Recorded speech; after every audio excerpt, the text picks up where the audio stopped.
अब जो प्रिय वस्तु है उसको समर्पण करते करते थोड़ा आगे बढ़ जाता है। अरे भाई, एक साधु को कुछ भी सौंप कर देखो, हृदय में आनंद की लहर उठेगी। अब ये बात बड़ा मुश्किल है, कौन साधु है ये तो हम नहीं बता पाएंगे। साधु को कुछ दे के देखिए, आनंद की लहर उठेगी, बचना मुश्किल। महाराज जी एक बात बोलूं? हाँ, मुझे ना यहाँ आने के लिए छुट्टी नहीं मिली है। मुझे बोला जाओ तो रिजाइन करके जाना पड़ेगा, तो मैं नौकरी छोड़ के आई हूँ। तो अभी जाके पता नहीं तो ये क्या मैंने सही क्या गलत क्या पता नहीं। ये कोई बात है तो प्रश्न से हट के बात है। नहीं, वही आपने बोला ना कि नहीं नहीं, हम दूसरी बात करें तो रिजाइन दे के क्यों आई हो भाई? क्योंकि मुझे छुट्टी नहीं दिया, बोला जाना है तो रिजाइन दे के जाओ। अब पता नहीं अब वो हम क्या करेंगे उसमें, रिजाइन दे के आओ ना आओ, हम रिजाइन देने को थोड़ी कहते हैं। जिसका सुख पैसे में है वो रिजाइन क्यों दे रहा है?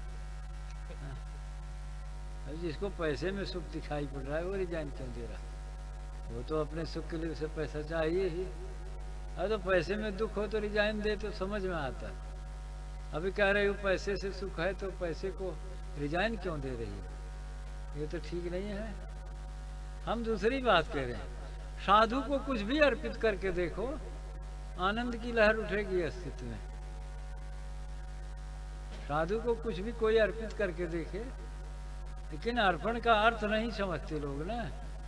अर्पण का अर्थ कुछ और ही निकाल लेते, उसमें कामनाएं घुसेरे रहते हैं। साधु को कुछ भी अर्पित करके देखो, पत्रम पुष्पम फलम तोयम। अगर जल भी पिला दो साधु को तो बहुत बड़ी बात है। कुछ भी करके देखो, आनंद की लहरें उठेगी। वो इस अर्पण तर्पण समर्पण सबका महत्व है ना। अब वो रही बात ये कह देंगे तो भेष देख के चलेंगे। हम साधु की बात कर रहे हैं, भेष की बात थोड़ी कर रहे हैं। साधु को कुछ भी कोई अर्पित करेगा, साधु का दर्शन भी बहुत महत्वपूर्ण है। ऐसा साधु का दर्शन हो जाए तो 4 जन्म से ज्यादा मुक्ति में नहीं लगते, 4 जन्म में ही मुक्ति मिल जाती। साधु की महिमा ही ऐसी। अब कौन साधु ऐसा है कौन नहीं, ये सब बताना कठिन है ना। तो नहीं तो जो शास्त्रोक्त जो विधान विचार से सिद्ध बात है, साधु के दर्शन मात्र से मुक्ति लिखी गई। साधु के दर्शन मात्र से मुक्ति है। देने होने की बात तो बड़ी दूर की बात है। साधु को देखना ही पर्याप्त है। साधु का दर्शन ही बहुत बड़ी चीज है। साधु का दर्शन जिसने कर लिया, वो मुक्ति के अलावा उसे कुछ संसार में सूझेगा नहीं। साधु से सुंदर, साधु से बड़ा कौन है? साधु परमानंद स्वरूप है। साधु आनंद में निमग्न चेतना है। शब्द में गलतान अवस्था है साधु की। ऐसी शख्सियत के दर्शन माने अब संसार में भोग की लिप्सा बचेगी नहीं। दर्शन का मतलब है ना, जो भोग में प्रवृत्ति रख रहे हैं वो साधु का दर्शन नहीं कर पाए। साधु परमानंद का भोग करता है। साधु के दर्शन करने वालों को क्या हो जाएगा फिर? अरे सुंदर वस्तु, आपने दुनिया की सबसे सुंदर वस्तु देख लिया तो आप जो क्या करेंगे? अमृत को चखा तो आप क्या करेंगे? मिट्टी खाएंगे फिर? ऐसा नहीं हो सकता। अमृत का अमी आहारी हंसा हुए, अमी आहारी हंसा हुए। हंस अमी आहारी होता है। हंस का दर्शन भी बहुत बड़ी बात है। और संत के दर्शन की तो बातें छोड़ दीजिए, यहाँ देने लेने की बात क्या चलती। ये तो अपनी प्रियता को साधु के पास पहुंचाना है, अपने के हृदय को साधु के पास पहुंचाना है। इसलिए अर्पण तर्पण की बात की गई। अपनी प्रियता को, अपने हृदय को साधु की लयता में ले जाने के लिए हमारे पास जो कुछ है, हमारे पास जो कुछ भी है, तन मन धन सब कुछ वार देना चाहिए।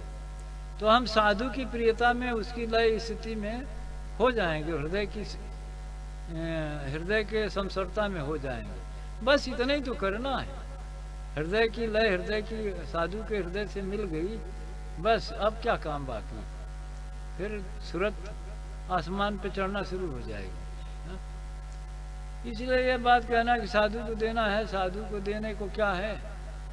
वही बात एक तुलसीदास ने कहा भृकुट विलास जास लय हुई सपने संकट। अरे साधु जिसको नहीं देगा वो क्या साधु को देगा? हाँ, साधु देने वाले हैं सबको। ये तो अपने हृदय की एकता के लिए सब किया जाता है, साधन रूप है ना। अच्छा भाई, अब तो हमारा समय खत्म हुआ, कोई और प्रश्न है? हाँ, नहीं तो चले हम, 9:15 हो गए।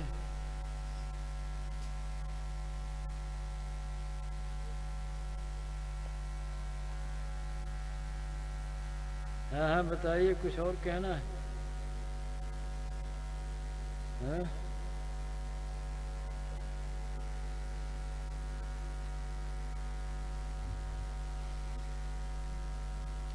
अब अपने से पूछेंगे तो थोड़ा कठिन मामला है, थोड़ा और बता ही दें जब चर्चा चल रही है। अपना कहना यह है,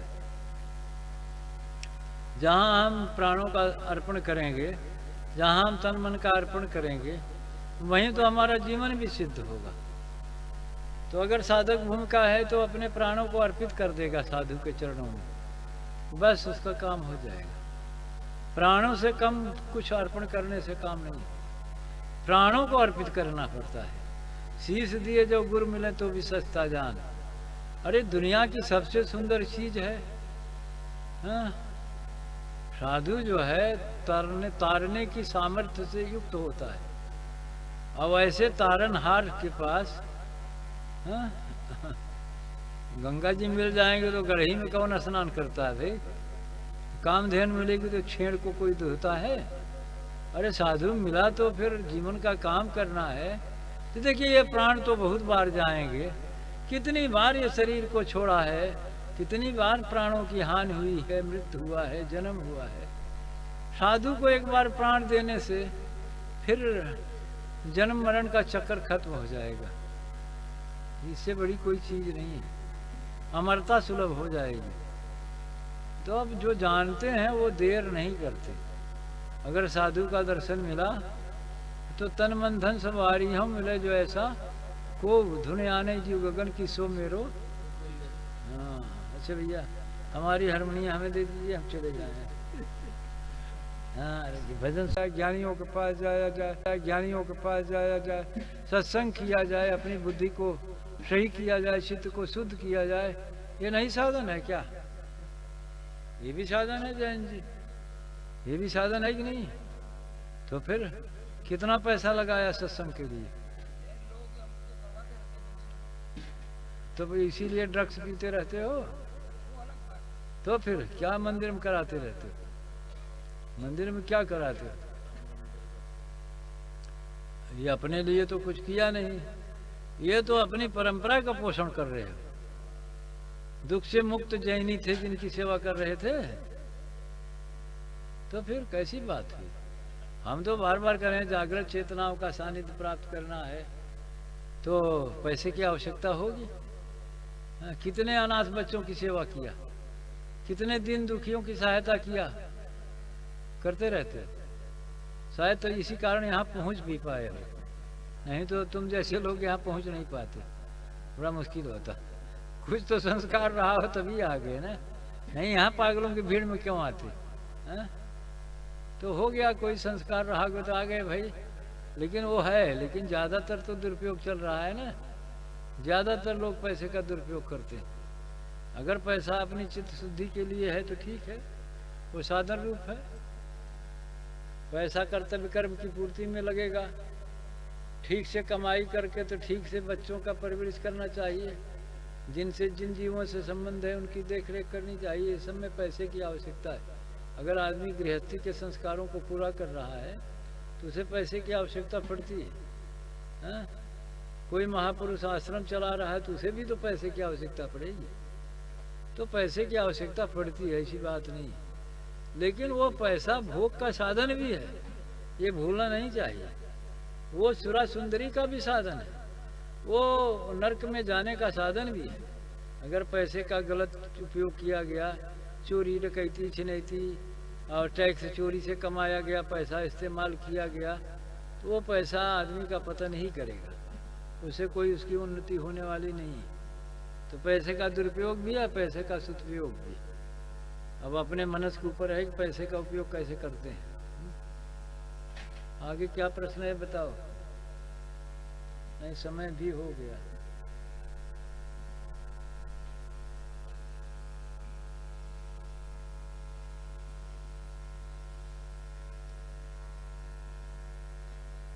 देखो ये फोन है ना, साधन है, लगा लो, फिल्मी अश्लील चीजें इसमें आएंगी ना। कुछ लोग इसे रात रात भर देखते हैं, अश्लीलता में जाते हैं। हम लोग क्या करते हैं, अच्छे अच्छे महापुरुषों का प्रवचन भी इसमें आता, लोग सुनते हैं, वो भी तो उपयोग है ना। तो हर वस्तु का उपयोग है, दुरुपयोग है। घर बैठे कितने महापुरुषों की बात इससे सुनने को मिल जाती, उपयोग नहीं है, दुरुपयोग भी है। घर बैठे दुनिया भर की अश्लीलता को देख सकते हैं आप, हैं? दुनिया के नाच गाने जितना उल्टा पुल्टा है सब इस फोन से देखा जा सकता है। और इस फोन से ये भी देखा जा सकता है अच्छे अच्छे महापुरुषों का ज्ञान ध्यान प्रवचन सुना नहीं जा सकता। उपयोग तो है पैसे का, दोनों तरफ से उपयोग नहीं है क्या? क्या नाम है? सरस्वती जी महाराज जी।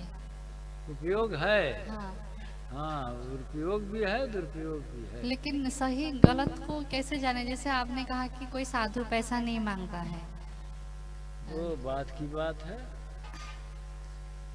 तो अगर ऐसे फिर से कोई आए मांगने तो नहीं देना चाहिए मुझे? ये हम कह नहीं पाएंगे कि नहीं देना चाहिए। अगर साधु मांगे तो सर्वस्व दे देना चाहिए। अरे सर्वस्व अर्पित कर देना चाहिए। ऐसा सब भाग्य किन जीवों को मिलता है? कोई साधु अगर मांगने आ जाए तो इससे बढ़िया क्या है, उसे सर्वस्व दे दिया जाए तो अपना काम हो जाए। लेकिन साधु हो तब ना।